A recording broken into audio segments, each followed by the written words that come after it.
about 60 miles an hour. You see the speedometer works, fuel gauge works. It's cold, so we'll see if temp gauge comes up by the time we run it a couple miles.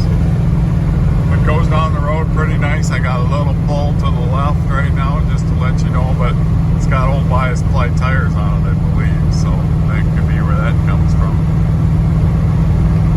But it does go down the road nice, runs nice and smooth, no big vibrations, or see the steering wheel there.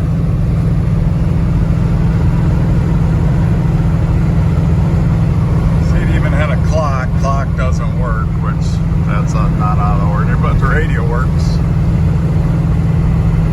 As I showed you on the other stuff, heater fan needs some work, and the wipers, them would be the couple big things probably need to fix to drive it.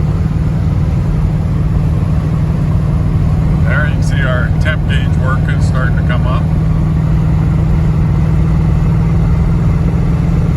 I think they must have glass packs on it because they got plenty loud exhaust. So 304 automatic power steering. I'm a neat old car. You don't see many Javelins.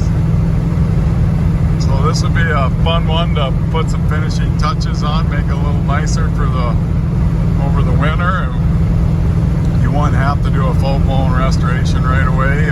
Just do some tinkering stuff on it. Probably a windshield, which we may put in. Windshields are a little tougher to get right now, but that's it. Good running, driving car. Last guy owned it for 30 years, so. Brakes here, they work, they don't pull, nice straight. So got any questions, give me a call, 605-695-7391.